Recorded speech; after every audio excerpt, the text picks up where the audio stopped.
आपने सर बड़ा एक अहम ऐलान ये किया कि रेगुलरली प्रेस ब्रीफिंग्स मुनक्किद करने का जो फैसला किया गया है, लगता है कि ये आपने जिम्मेदारी उठा ली है कि जो फ़ौज पे तनकीद हो रही है उसका जवाब खुद ही दिया जाएगा। मेरा सवाल ये है कि प्रोपेगेंडे की आपने बात की, तो अभी जो रिसेंट सर वाक़या हुआ है बन्नू में, उस हवाले से भी हमें मीडिया में, सोशल मीडिया पर और फिर सियासी जमातों की जानिब से भी बहुत तनकीद देखने में आ रही है, शोर हो रहा है उस वाक़े के हवाले से। वो जो अमन मार्च था वहाँ पर, और उस पर भी फ़ौज को ही मूरद इल्ज़ाम जो है वो ठहराने की कोशिश की जा रही है, और ये कहा जा रहा है कि जी फ़ौज की जानिब से फायरिंग हुई जिससे हलाकत भी हुई और लोग ज़ख्मी भी हुए। आप हमें इस हवाले से ज़रा कोई बताइएगा कि हकीकी सूरत हाल क्या है? क्या है वाकई फ़ौज की जानिब से फायरिंग की वजह से ये सूरत हाल हुई, या ये कहा जा रहा है कि जी जो वो मजमा था उसमें भी कुछ मुसल्लह लोग मौजूद थे, तो उनकी तरफ से कोई ये वाक़या पेश आया, या वाकई इसकी हकीकी सूरत हाल क्या है? ठीक, इस पे अपना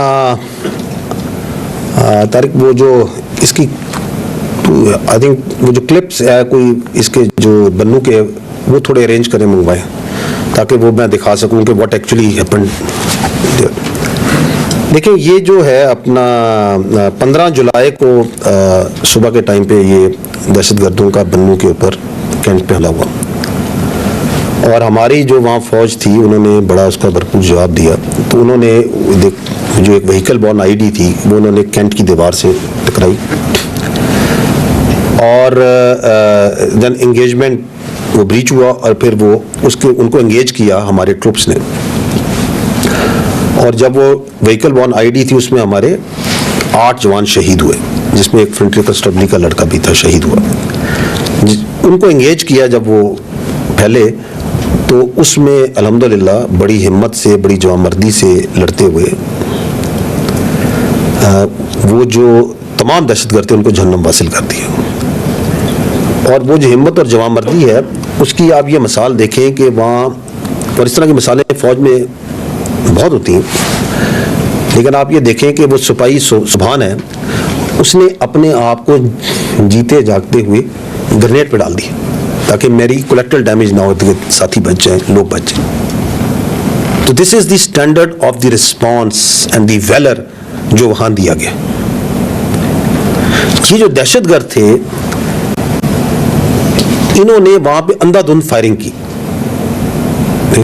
और वो जो फायरिंग है, इनकी फायरिंग के नतीजे में कुछ मासूम शहरी भी शहीद हुए।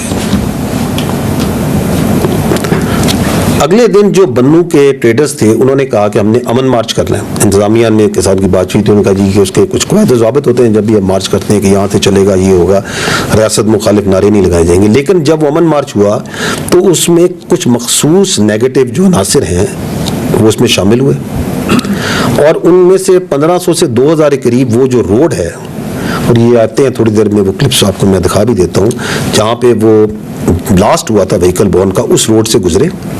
उन्होंने वहाँ पे रियासत के खिलाफ, फौज के खिलाफ नारेबाजी की, पथराव किया। उसमें कुछ मुसल्ला लोग पहले से शामिल थे, दे फायर्ड, जिससे लोग जख्मी हुए। और उन्होंने वहाँ पे वो जो कनात जो लगी हुई थी, एक आर्जी दीवार, और एक आर्जी दीवार की तामीर भी शुरू हो गई थी, वो एक दीवार की, उसको भी गिराया।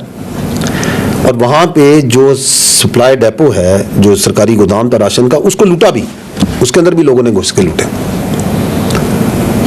ठीक, अगर ये जिस तरह कहा जा रहा है कि ये 79 लोगों में फायरिंग की जाती, तो क्या इतनी तसल्ली से वहाँ आटे, घी, बोरियां चोरी कर रहे होते? और इस वाक़े से, इस जगह से 1 किलोमीटर दूर तकरीबन लगभग जो मरकजी मकाम था, वहाँ पे भी कुछ मसल्ला लोगों ने, जो क्राउड मौजूद थे, वहाँ भी फायरिंग की, और वहाँ भी जानी नुकसान हुआ। तो this is how it happened.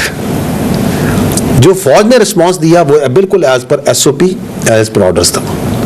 देखिए, 9 मई के बाद, जब 9 मई का वाक़या हुआ, तो मखसूस एक सियासी गिरोह ने, एक इंतशारी टोले ने ये बातचीत करनी शुरू कर दी, एक प्रोपेगेंडा करना शुरू कर दिया कि जी फौज ने इनको रोका क्यों नहीं, इनको गोली मार देते। चूंकि इन्होंने गोली नहीं मारी, इसका मतलब है इन्होंने खुद इनको लेके आए। ये आपके सामने ये बयानिया चलाया है, ये नहीं चलाया गया। तो फौज का सिस्टम बड़ा क्लियर है, देयर इज ए वो मिलिट्री इंस्टॉलेशन है, बड़े क्लियर उसमें नीचे, और उसके मुताबिक ही वहाँ पे ट्रुप्स ने, ऑफिसर्स ने अपने आप कंडक्ट किया कि आप अगर फौजी तनसीबात पे किसी जगह पे कोई इंतशारी टोरा बलवाई आता है तो पहले उसको बड़ी क्लियर वार्निंग दी जाती है, अगर स्टिल वो आता है तो फिर एरियल फायर किया जाता है, अगर स्टिल वो नहीं रुकता तो जिस तरह फिर उसके साथ ट्रीट करना चाहिए वो ट्रीटमेंट होगा। तो उन्होंने उसके मुताबिक एरियल फायर किया। और मैं आपको ये बता रहा हूँ कि अगर वो उन्होंने मारना वो आप देखिएगा, मैं आपको अभी क्लिप वो मंगवाएं, उसमें आप देखिएगा कि वो किस तरह जो है वो आटे की बोरियां बड़ी तसल्ली से लेके जा रहे हैं। ठीक है, the issue is over here is कि ये क्यों हुआ?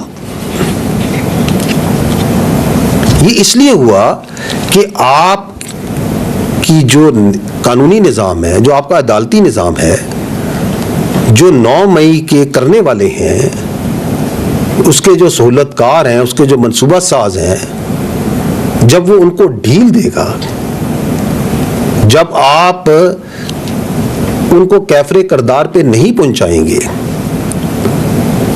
तो मुल्क के अंदर इंतशार और ये जो मॉब मेंटेलिटी है, इसे मॉब मेंटेलिटी कहते हैं, ये फाशिज्म है, ये फस्तायत है, ये मजीद फैलेगी। और ये जो उसके बाद जो एहतजाज है, ये जो लॉ एंड ऑर्डर है, राइट कंट्रोल है, ये तो सूबाई हुकूमत की इंतजामी की